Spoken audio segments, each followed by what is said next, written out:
Hello everyone welcome to social story. Western political thought സീരീസിലെ റൂസോയെ പറ്റിയായിരുന്നു നമ്മൾ കഴിഞ്ഞ ക്ലാസ്സിൽ ഡിസ്കസ് ചെയ്തുകൊണ്ടിരുന്നത്.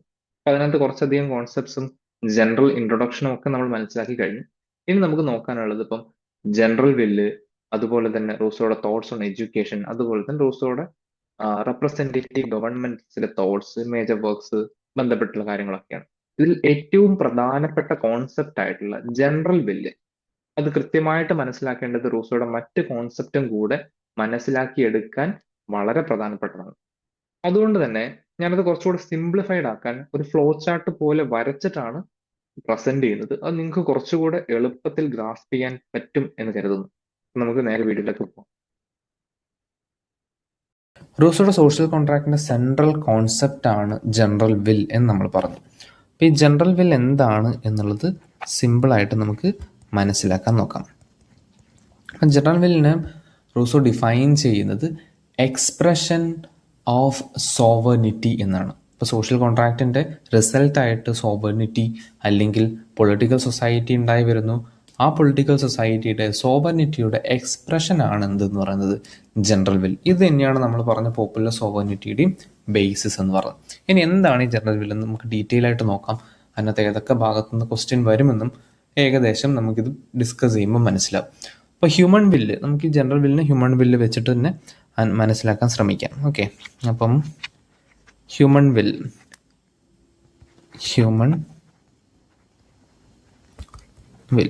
വില്ലിനെ നമുക്ക് എന്ത് ചെയ്യാം, രണ്ടായിട്ട് കാറ്റഗറൈസ് ചെയ്യാം. എങ്ങനെ ചെയ്യാം? ഒന്ന് ഇൻഡിവിജ്വൽ വില്ല്. ഇൻഡിവിജ്വൽ വില്ല് എന്ന് പറയുമ്പോൾ ഇപ്പം വ്യക്തികളുടെ വിൽ അല്ലെ ആഗ്രഹം, ആഗ്രഹത്തിൻ്റെ കറക്റ്റ് റെപ്രസെൻറ്റേഷൻ അല്ല, എന്നാൽ പോലും നമുക്ക് അങ്ങനെ പറയാം മനസ്സിലാക്കാൻ വേണ്ടിയിട്ട്. ഇൻഡിവിജ്വൽ വില്ലും അതുപോലെ തന്നെ കമ്മ്യൂണിറ്റി വില്ലും. കമ്മ്യൂണിറ്റി എന്ന് പറയുമ്പോൾ ഒരു കൂട്ടത്തിൻ്റെ അല്ലേ, കമ്മ്യൂണിറ്റീൻ്റെത് വില്ല് എന്ന് പറയും. അപ്പോൾ ഈ ഇൻഡിവിജ്വലിൻ്റെ വില്ലിനെ തന്നെ നമ്മൾ പെർട്ടിക്കുലർ വില്ലെന്ന് പറയും. പെർട്ടിക്കുലർ വില്ല്. ഈ പെർട്ടിക്കുലർ വില്ലിനെ നമുക്കല്ല റൂസോ രണ്ടായിട്ട് ക്ലാസിഫൈ ചെയ്യുന്നുണ്ട്. ഒന്നെന്താണ് ആക്ച്വൽ വില്ലും മറ്റൊന്ന് റിയൽ വില്ലും. ഓക്കെ, ഒന്ന് ആക്ച്വൽ വില്ലും മറ്റൊന്ന് റിയൽ വില്ലും. ഇത് വളരെ ഇമ്പോർട്ടൻ്റ് ആണ്. ഈ ആക്ച്വൽ വില്ലും റിയൽ വില്ലും എന്താണ് എന്നുള്ളത് മനസ്സിലാക്കേണ്ടത് വളരെ ഇമ്പോർട്ടൻ്റ് ആണ്. അപ്പോൾ എന്താണ് ആക്ച്വൽ വില്ല് എന്ന് ചോദിച്ചു കഴിഞ്ഞാൽ, motivated by the immediate self interest. അല്ലെങ്കിൽ സെൽഫ് ഇൻട്രസ്റ്റ്. അതേസമയം റിയൽ വില്ല് എന്ന് പറയുന്നത് എന്താണ്? Ultimate collective good.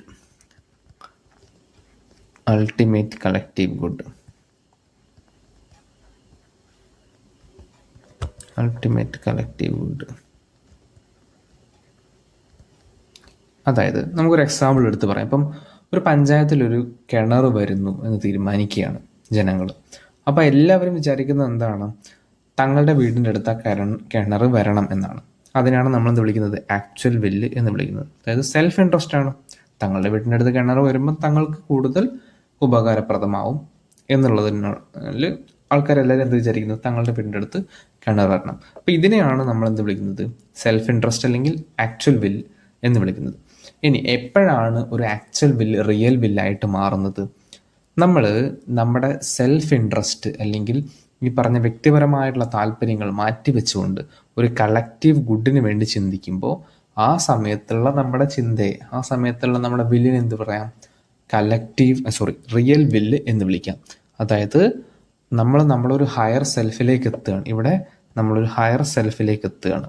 ഇവിടെ ആലോചിക്കുന്നത് കളക്റ്റീവ് ഗുഡിന് വേണ്ടിയിട്ടാണ്. അതായത് കിണർ എവിടെ വേണം എന്നുള്ളതിനെ പറ്റിയിട്ട് ജനങ്ങളോട് ചോദിക്കുമ്പോൾ അവർ അവരുടെ വ്യക്തിപരമായിട്ടുള്ള താല്പര്യങ്ങൾ മാറ്റിവെക്കുകയും കിണർ ഇപ്പം പഞ്ചായത്തിൻ്റെ അല്ലെങ്കിൽ വാർഡിൻ്റെ ഇന്ന സ്ഥലത്ത് സെൻട്രലായിട്ട് വരുമ്പം എല്ലാവർക്കും അത് ഉപകാരപ്രദമാവുകയും അതാണ് എല്ലാവരുടെയും നന്മയ്ക്ക്, എല്ലാവരുടെയും കളക്റ്റീവായിട്ടുള്ള ഗുഡിന് വേണ്ടിയിട്ടുള്ള നല്ലത് എന്ന് ചിന്തിക്കുകയും ചെയ്യുമ്പോൾ നമ്മളെടുക്കുന്ന വില്ലാണെന്ത്?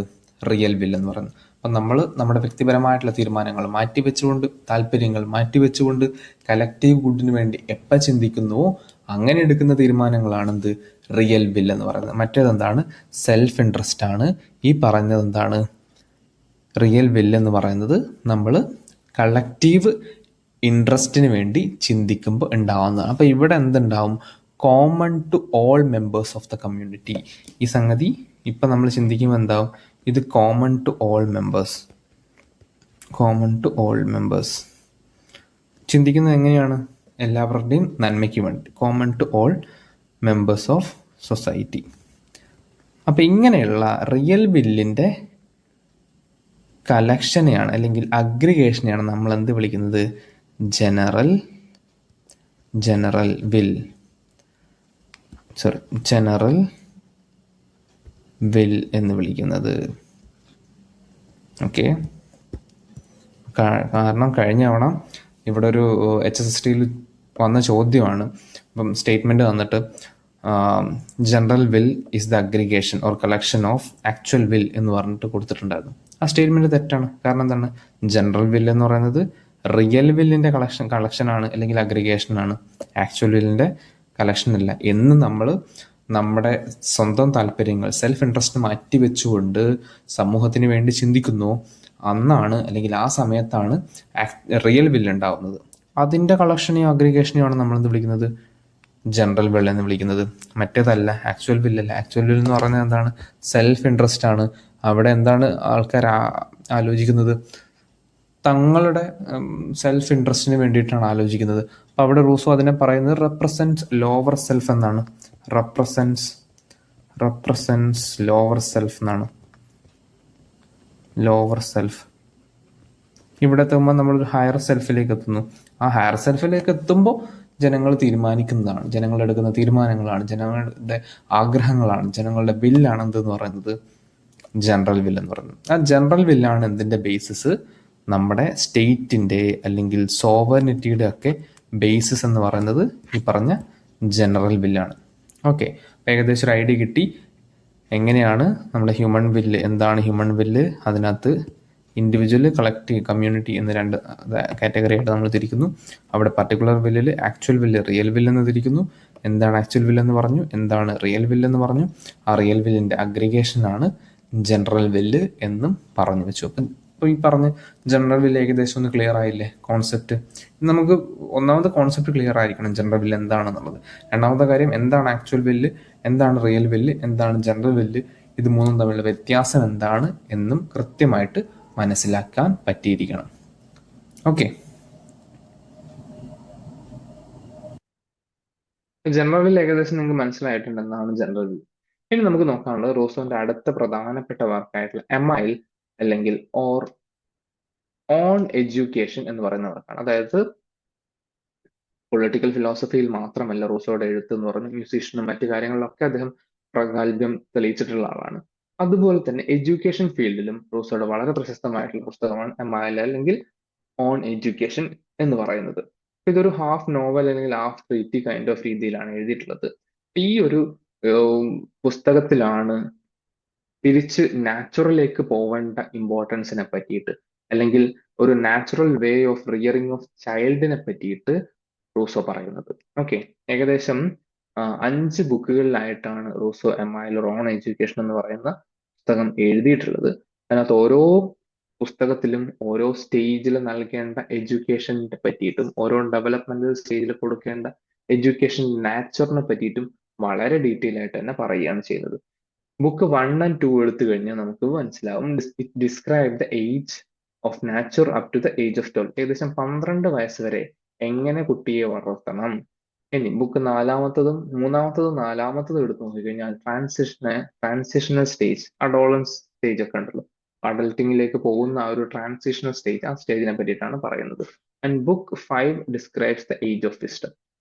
അത് കഴിഞ്ഞിട്ടുള്ള ഏജ് ഓഫ് വിസ്ഡത്തെയാണ് ബുക്ക് 5 ഡിസ്ക്രൈബ് ചെയ്യുന്നത്. അപ്പൊ ഈ ബുക്ക് 1ഉം 2ഉം എടുത്ത് നോക്കിക്കഴിഞ്ഞാൽ യങ് ചിൽഡ്രന്റെ age of nature must emphasise the physical side of their education. ഈ ഒരു സമയത്ത് ഏർലി ടൈമിൽ ഫിസിക്കൽ ഡെവലപ്മെന്റിന് വേണ്ടിയിട്ടുള്ള കാര്യങ്ങൾക്ക് ഇമ്പോർട്ടൻസ് കൊടുക്കണം എന്നാണ് റൂസോ പറയുന്നത്. അതായത് പ്യൂബർട്ടി എത്തുന്നവരെ എന്തെങ്കിലും ഒരു മാനുവൽ ട്രേഡോ അല്ലെങ്കിൽ ഇപ്പം ജിംനാസ്റ്റിക്കോ അങ്ങനെയുള്ള ഫിസിക്കൽ ആയിട്ടുള്ള കാര്യങ്ങളിൽ കുട്ടികളെ എൻഗേജ് ചെയ്യിക്കണമെന്നും അത് ഫിസിക്കൽ ആയിട്ടുള്ള കുട്ടികളുടെ ഡെവലപ്മെന്റ് ഇമ്പോർട്ടന്റ് ആണ് എന്നും പറയുന്നു. ഇനി പ്യൂബർട്ടി എത്തുന്ന സമയത്ത് ഒരു മാനുവൽ ട്രേഡ്, ഇപ്പം കാർപ്പൻട്രിയോ അങ്ങനെ എന്തെങ്കിലും ഒരു മാനുവൽ ട്രേഡ് കുട്ടികളെ പഠിപ്പിച്ചിരിക്കണം. അതുപോലെ തന്നെ അത്തരത്തിലുള്ളൊരു ട്രേഡിന്റെ ഇമ്പോർട്ടൻസ്, അത്തരത്തിലുള്ളൊരു പഠനത്തിന്റെ ഇമ്പോർട്ടൻസ് എന്ന് പറയുന്നത് ഫിസിക്കൽ കപ്പാബിലിറ്റി ഇൻക്രീസ് ചെയ്യും, അതുപോലെ തന്നെ ഹാൻഡ് ബ്രെയിൻ കോർഡിനേഷനും ഇൻക്രീസ് ചെയ്യും. നോക്കൂ എത്ര മനോഹരമായിട്ടാണ് എഡ്യൂക്കേഷൻ സിസ്റ്റത്തെ പറ്റി നമ്മളിപ്പം NEP-ലോ പുതിയ NEP-ലൊക്കെ ഡിസ്കസ് ചെയ്യുന്ന എഡ്യൂക്കേഷന്റെ പല പ്രിൻസിപ്പിൾസ് നമുക്ക് ഈ പറഞ്ഞ റൂസോയുടെ അന്ന് 1700-കളിൽ എഴുതിയിട്ടുള്ള പുസ്തകത്തിൽ കാണാൻ പറ്റും എന്നുള്ളതാണ്. And when children enters teenage years, he should begin formal. അപ്പൊ ഒരു ടീനേജ് എത്തുന്നത് വരെ ഫോർമൽ എഡ്യൂക്കേഷൻ കൊടുക്കാനേ പാടില്ല എന്ന് പറയുന്നത്. കാരണം എങ്ങനെയാണ് റൂസോ പറയുന്നത്? മെൻ ആർ ബോൺ ഫ്രീ, അല്ലെങ്കിൽ men are naturally good, human beings are naturally good, they are corrupted by the society. ഈ പറഞ്ഞ ടീനേജ് വരെ കുട്ടികൾ തീരുമാനിക്കട്ടെ, കുട്ടികൾ അവരുടെ ഒരു വിസ്റ്റം ഡെവലപ്പ് ചെയ്തെടുക്കട്ടെ, അതിനുശേഷം മാത്രമാണ് റിലീജിയസ് എഡ്യൂക്കേഷനോ അല്ലെങ്കിൽ ഫോർമൽ എഡ്യൂക്കേഷനോ പോലും കൊടുക്കാൻ പാടുള്ളൂ എന്ന് പറഞ്ഞു വെക്കുന്നുണ്ട്. And Rousseau's believe that any formal education whether scholastic or religious should not be start until the adolescence. Adolescence വരെ ഇത്തരത്തിലുള്ള യാതൊരു ഫോർമൽ ആയിട്ടുള്ള എഡ്യൂക്കേഷനോ അല്ലെങ്കിൽ റിലീജിയസ് ആയിട്ടുള്ള എഡ്യൂക്കേഷനോ കൊടുക്കാൻ പാടില്ല എന്ന് സ്ട്രിക്റ്റ് ആയിട്ട് തന്നെ പറയുന്നുണ്ട്. And MIL has created a great controversy due to the Rousseau's radical approach. അപ്പൊ ഈ റിലീജിയനെ പറ്റിയിട്ട് വളരെ റാഡിക്കൽ ആയിട്ടുള്ള ഒരു അപ്രോച്ച് MIL ഉള്ളത് കൊണ്ട് തന്നെ ഇത് വളരെയധികം പ്രശ്നങ്ങൾ ആ സമയത്ത് ഉണ്ടാക്കിയിട്ടുണ്ട് എന്നും കൂടെ മനസ്സിലാക്കുക. എന്താണ് റൂസോയുടെ എഡ്യൂക്കേഷന്റെ അല്ലെങ്കിൽ MIL റോമൻ എഡ്യൂക്കേഷന്റെ എസൻസ് എന്നുള്ളത് മനസ്സിലാക്കി വെക്കുക. നാച്ചുറൽ വേ ഓഫ് എഡ്യൂക്കേഷൻ ആണ് ഇമ്പോർട്ടൻസ് കൊടുത്തത്. അതുപോലെ തന്നെ ഫിസിക്കൽ ഡെവലപ്മെന്റിനും മറ്റും കാര്യങ്ങൾക്ക് ഇമ്പോർട്ടൻസ് കൊടുത്തിട്ടുണ്ട്. ഈ കാര്യം ഓർക്കുക, human beings are naturally free but they are corrupted by the society. ഈ പ്രിൻസിപ്പിൾസിന്റെ ബേസ് ചെയ്തിട്ടായിരുന്നു എഡ്യൂക്കേഷൻ കൊടുക്കുന്നത്. അതുപോലെ തന്നെ നാച്ചുറലിലേക്ക് മടങ്ങിപ്പോവുക, പ്രകൃതിയിലേക്ക് മടങ്ങിപ്പോവുക എന്നുള്ളൊരു ആഹ്വാനം കൂടെ ഈ ഒരു പുസ്തകത്തിൽ കാണാം. പ്രകൃതിയിലെ കുട്ടികൾ കളിച്ച് ആ രീതിയിൽ വളരട്ടെ എന്നുള്ള രീതിയിലൊക്കെയാണ് MIL എഡ്യൂക്കേഷനിൽ റൂസോ പറഞ്ഞു വെക്കുന്നത്. Okay. Then, indeed, many ideas that Rousseau forwarded in the MIL concerning human development that and the wonders of childhood persists the work of many of the most highly regarded psychologists and educators of the present day. അപ്പൊ ഇപ്പോഴത്തെ സമയം എടുത്തു നോക്കിക്കഴിഞ്ഞാലും ഒരുപാട് സൈക്കോളജിസ്റ്റുകളൊക്കെ റൂസോയുടെ വർക്കുമായിട്ട് influenced ആണ്. So ഞാൻ നേരത്തെ പറഞ്ഞ കാര്യം ഇവിടെ വീണ്ടും പറഞ്ഞിട്ടുണ്ട്. Children are naturally born good and they should be raised in a manner to prevent the society from corrupting them. ആ പ്രിൻസിപ്പിൾ ആണ് പറയുന്നത്. By this, Rousseau became the inventor of the child-centric education. അല്ലെ, നമ്മൾ എപ്പോഴാണ് child centric എഡ്യൂക്കേഷനെ പറ്റിയൊക്കെ പറഞ്ഞു തുടങ്ങുന്നത് എന്നൊന്ന് ആലോചിച്ച് നോക്കുക. റൂസോ 1700-കളിൽ തന്നെ ചൈൽഡ് സെൻട്രിക് എഡ്യൂക്കേഷന് ഇമ്പോർട്ടൻസിനെ പറ്റി പറഞ്ഞു വെക്കുന്നുണ്ട്. അതുപോലെ തന്നെ ബ്രസ്റ്റ് ഫീഡിങ്ങിനെ പറ്റിയിട്ടും അല്ലെ, ഇപ്പോഴും നമുക്ക് ബ്രസ്റ്റ് ഫീഡിങ്ങിനൊക്കെ പറ്റിയൊക്കെ ഇപ്പോഴാണ് കുറേയധികം ഈ അടുത്ത കാലത്തൊക്കെയാണ് അതിന്റെ ഇമ്പോർട്ടൻസ് ഒക്കെ നമ്മൾ മനസ്സിലാക്കി വരുന്നത്, അല്ലെങ്കിൽ അതിന്റെ ഒരു അവയർനെസ് ഒക്കെ കൊടുക്കുന്നത്. പക്ഷെ ആ സമയത്ത് തന്നെ അതിനൊക്കെ വലിയ ഇമ്പോർട്ടൻസ് കൊടുക്കുന്നുണ്ട്. ലെറ്റ് ദ മദേഴ്സ്, ഈ ഒരു സെന്റൻസിൽ ഇങ്ങനെയാണ് പറയുന്നത്, let the mothers deign their children and the morals will reform themselves and nature's sentiment would be awakened in every heart and the state will be repeopled. It spread a wave of breastfeeding even among the wealthy people. അപ്പം wealthy പീപ്പിളിന്റെ അടക്കമൊക്കെ ആ ഒരു സമയത്ത് പോലും breast feeding നല്ലതല്ല, അല്ലെങ്കിൽ അതിനൊരു അൺഫാഷൻഡ് ആയിട്ട് കണ്ടിട്ടുള്ളൊരു പ്രവണത ഉണ്ടായിരുന്നു. അതൊക്കെ മാറ്റാൻ വേണ്ടിയിട്ട് റൂസോയുടെ വർക്ക്സ് ഒക്കെ സഹായിച്ചിട്ടുണ്ട്. അതുപോലെ തന്നെ ഇന്റൻസ് ഫീലിംഗിന് ഇമ്പോർട്ടൻസ് കൊടുക്കുന്നുണ്ട് സോഷ്യൽ ഇവന്റ്സിനേക്കാളും. അതുപോലെ തന്നെ primitive over civilised, primitive, natural, അതുപോലെ തന്നെ പാഷനേറ്റ് ലവർ, അങ്ങനെയുള്ള കാര്യങ്ങൾക്ക് കൂടുതൽ ഇമ്പോർട്ടൻസ് കൊടുത്തിട്ടുണ്ട്. അതുകൊണ്ടും കൂടിയാണ് അദ്ദേഹത്തിന്റെ വർക്ക്സ് പിന്നീട് റൊമാൻറ്റിസിസത്തിനൊക്കെ ഇൻസ്പയർ ചെയ്തിട്ടുള്ളത് എന്നും നമുക്കറിയാം അല്ലെ. ഇനി Rousseau on representation and government. റൂസോയുടെ അടുത്ത കോൺസെപ്റ്റ് ആണ് നമ്മൾ നോക്കുന്നത്. സോഷ്യൽ കോൺട്രാക്റ്റുമായിട്ട് ബന്ധപ്പെട്ട് തന്നെ അദ്ദേഹം എങ്ങനെയാണ് റെപ്രസെന്റേറ്റീവ് ഗവൺമെന്റിനെ പറ്റിയൊക്കെ പറയുന്നത് എന്നുള്ളതാണ്. അദ്ദേഹത്തിന്റെ ബേസിസ് എന്ന് പറയുന്നത്, ഗവൺമെന്റിന്റെ ബേസിസ് എന്ന് പറയുന്നത് നമ്മൾ നേരത്തെ ഡിസ്കസ് ചെയ്തിട്ടുള്ള, മനസ്സിലാക്കിയിട്ടുള്ള ജനറൽ വില്ല് തന്നെയാണ് അല്ലെ. ജനറൽ വില്ലിന്റെ ബേസ് ചെയ്തിട്ടാണ് എന്തുണ്ടാവുന്നത്, സോവറിൻ ഉണ്ടാവുന്നത് അതുപോലെ തന്നെ ഗവൺമെന്റും അതുമായിട്ട് റിലേറ്റ് ചെയ്ത് തന്നെയാണ്. നോക്കാം നമുക്ക്. The social contract is between sovereign and government. The sovereign, composed of the people as a whole, promulgates laws as an expression of the general will. ലോസിനെ ഇവിടെ അദ്ദേഹം കാണുന്നത് എക്സ്പ്രഷൻ ഓഫ് ദ ജനറൽ വില്ലാണ്. അപ്പൊ expression of the general വില്ല് എന്ന് പറയുമ്പോൾ എന്താണ്? Actual വില്ല്, real will എന്ന് പറഞ്ഞ് നമ്മൾ ക്ലാസിഫൈ ചെയ്തു അല്ലെ. ആ റിയൽ വില്ലിന്റെ അഗ്രിഗേഷൻ ആണ് ജനറൽ വില്ല്. അപ്പം സ്വാഭാവികമായിട്ടും ജനറൽ വില്ല് എന്ന് പറയുന്നത് എന്താവും? ജനങ്ങളുടെ എക്സ്പ്രഷൻ ആവും. വെറുതെ ജനങ്ങളുടെ എക്സ്പ്രഷൻ അല്ല, ജനങ്ങൾ കോമൺ ഗുഡിന് വേണ്ടി ചിന്തിക്കുമ്പോഴുള്ള എക്സ്പ്രഷൻ ആണെന്ത്? ലോസ്. അതാണ് ജനറൽ വില്ല്. Then government is more limited body that administer the state within the bounds of the law by which decrees applying the laws in particular cases. ഇപ്പൊ ഗവൺമെന്റിനെയും വേറൊരു സംഗതി എന്ന് പറയുന്നത് ഗവൺമെന്റിനെയും സോവറിനെയും കൃത്യമായിട്ടുള്ള ഡിസ്റ്റിങ്ഷൻ ഇവിടെ കാണാൻ പറ്റുമെന്നുള്ളതാണ്. ഗവൺമെന്റ് ഈ അഡ്മിനിസ്ട്രേറ്റീവ് കാര്യങ്ങൾ നോക്കി നടത്താനുള്ളതാണ്. സോവറിൻ എന്ന് പറയുന്ന ultimate അതോറിറ്റിയാണ്. At the center of Rousseau's view, the social contract is in his rejection of Hobbesian idea that people's legislative will can be vested in some group or individual that act within their authority but rules over them. ഇവിടെ representative ഗവൺമെന്റിലേക്ക് വരുമ്പോൾ അദ്ദേഹം representative ഗവൺമെന്റിനെ അത്രയധികം support ചെയ്തതല്ല എന്ന് നമുക്ക് കാണാൻ പറ്റും. കാരണം ഈ സപ്പോർട്ടഡ് ഡെമോക്രസി അല്ലെങ്കിൽ പോപ്പുലർ സോവറിനിറ്റിയുടെ ഒരു ബേസിസ് ആണ് അദ്ദേഹത്തിന്റെ ഈ സോഷ്യൽ കോൺട്രാക്ട് ഐഡിയയിൽ കിട്ടുന്നത് നമ്മൾ പറഞ്ഞു. പക്ഷേ അതിനെ അദ്ദേഹം കാണുന്നത് ഒരു ടോട്ടലി യൂണിഫോം ആയിട്ടുള്ള വളരെ സ്മോൾ സൊസൈറ്റിയിലാണ് ഇത്തരത്തിലൊരു ഗവൺമെന്റ് വർക്ക് ചെയ്യൂ എന്നും കൂടെ അദ്ദേഹം പറഞ്ഞു വെക്കുന്നുണ്ട്. എല്ലാവർക്കും ഒരുമിച്ച് ഗ്യാദർ ചെയ്ത് തീരുമാനമെടുക്കാൻ പറ്റുന്ന ഒരു യൂണിഫോം, പ്രത്യേകിച്ചും അത് എടുത്തു പറയുന്നത് യൂണിഫോം ആയിട്ടുള്ള സൊസൈറ്റിയിലാണ് ഈ പറഞ്ഞ ജനറൽ വില്ലോ അല്ലെങ്കിൽ പോപ്പുലർ സോവനിറ്റിയോ ഗവൺമെന്റോ ഒരു കൈൻഡ് ഓഫ് ഡയറക്ട് ഡെമോക്രസി. അങ്ങനെയാണ് റൂസോ ഈ ഒരു സംഗതിയെ പറഞ്ഞു വെക്കുന്നത്. And he was not in favour of the representative government. Representative ഗവൺമെന്റിനെ അദ്ദേഹം വലിയ രീതിയിൽ സപ്പോർട്ട് ചെയ്തിട്ടില്ല. Then the representation of the sovereign, പ്രത്യേകിച്ചും ജനറൽ വില്ലിന്റെ കാര്യത്തിലേക്ക് വരുന്നു. The representation of sovereignty constitute for Rousseau a surrender of moral agency. ഇപ്പൊ സോവറിൻ റെപ്രസെന്റേഷൻ ഓഫ് സോവറിനിറ്റി എന്ന് പറയുന്നത് നമ്മുടെ സോവറിനിറ്റിയുടെ അല്ലെങ്കിൽ ജനറൽ വില്ലിന്റെ ഒരു സറണ്ടർ ആയിട്ടാണ് കണക്കാക്കുന്നത്. അപ്പോൾ മോസ്റ്റ് ഓഫ് ദ കേസിൽ അദ്ദേഹം അതിനെ സപ്പോർട്ട് ചെയ്തിട്ടില്ല എന്നുള്ളതാണ്. ഈ support the idea that day to day administration should be in the hands of the subset of population elected by them according to merit. അപ്പൊ ഈ ഗവൺമെന്റിന്റെ ഒരു ഡെസ്റ്റിനേഷൻ പ്രത്യേകിച്ചിട്ടുള്ള സോവറിൻ അതോറിറ്റിയിൽ നിന്നും ഗവൺമെന്റിനെ കൃത്യമായിട്ട് ഡിസ്റ്റിങ് ചെയ്ത് പറയുന്നുണ്ട്. അപ്പൊ അവിടെ അഡ്മിനിസ്ട്രേറ്റീവ് ആയിട്ടുള്ള കാര്യങ്ങൾ നോക്കാനുള്ള ഒരു അതോറിറ്റി ആയിട്ട് ഗവൺമെന്റിനെ പറ്റി പറയുന്നു. ആ സബ്സെറ്റ് ഓഫ് പോപ്പുലേഷനെ എന്ത് ചെയ്യാം? മെറിറ്റിന്റെ ബേസ് ചെയ്തിട്ട് എലക്ട് ചെയ്യാം. പിന്നെ പോപ്പുലർ സോവറിനിറ്റി നമ്മൾ പറഞ്ഞാണ് എന്തിനാണ്? ജനറൽ വില്ലുമായിട്ട് ബേസ് ചെയ്തിട്ടുള്ളതാണ്. ദെൻ ദ കൺഫെഷൻസ് നമ്മൾ തുടക്കത്തിൽ പറഞ്ഞു അദ്ദേഹത്തിന്റെ ഒരു ഓട്ടോബയോഗ്രഫിക്കൽ കൈൻഡ് ഓഫ് വർക്ക് ആണിത് കൺഫെഷൻസ് എന്ന് പറയുന്നത്. അദ്ദേഹത്തിന്റെ ലൈഫ് ചെറുപ്പകാലം തൊട്ട് തന്നെ യൂറോപ്പിൽ എല്ലായിടത്തും കറങ്ങി നടന്നു, ഒരുപാട് എക്സ്പീരിയൻസ് എടുത്തു, ഫോർമൽ ആയിട്ടുള്ള എഡ്യൂക്കേഷനോ കാര്യങ്ങളോ കിട്ടിയില്ല. അപ്പൊ അദ്ദേഹത്തിന്റെ ഇത്തരത്തിലുള്ള ലൈഫിൽ ഉണ്ടായിട്ടുള്ള അദ്ദേഹത്തിന്റെ പ്രശ്നങ്ങൾ, അതുപോലെ തന്നെ എംബാരസിങ് ആയിട്ടുള്ള എക്സ്പീരിയൻസ്, വെറുതെ ഒരു കഴിഞ്ഞുപോയ കാലത്തെ പറ്റിയിട്ടുള്ളോ അല്ലെങ്കിൽ അദ്ദേഹം പോയ സ്ഥലത്തെ പറ്റിയിട്ടോ ഉള്ള റൈറ്റിംഗ്സ് അല്ല. ആ ഓരോയിടത്തും പോകുമ്പോൾ അദ്ദേഹത്തിന്റെ ഫീലിങ്സ് അല്ലെങ്കിൽ അദ്ദേഹത്തിന്റെ പേഴ്സണൽ ട്രയൽസ്, സെക്ഷൽ ഫ്രസ്ട്രേഷൻസ്, ഇതൊക്കെയാണ് ഈ പറഞ്ഞ കൺഫെഷൻസ് എന്ന് പറയുന്ന ഓട്ടോബയോഗ്രഫിക്കൽ കൈൻഡ് ഓഫ് ടെക്സ്റ്റ് ബുക്കിൽ പറയുന്നത്. And in the last of 12 books that make up Rousseau speak about the intellectual work. ഇനി ലാസ്റ്റ് വർക്കിലേക്ക് വരുമ്പോൾ ഇന്റലക്ച്വൽ വർക്കിലും കണ്ടംപററി ഫിലോസഫേഴ്സിന് നമുക്കറിയാം, അതിനുശേഷം അദ്ദേഹം മീറ്റ് ചെയ്യുന്നത് അവരൊക്കെയാണ്. And Rousseau conclude the confessions in 1764 വരെയുള്ള അദ്ദേഹത്തിന്റെ ലൈഫിൽ പ്രത്യേകിച്ചും പേഴ്സണൽ എക്സ്പീരിയൻസ് മറ്റു കാര്യങ്ങളൊക്കെ നമുക്ക് ദ കൺഫെഷൻസ് എന്ന് പറയുന്ന പുസ്തകത്തിൽ കാണാൻ പറ്റും എന്നുള്ളതാണ്.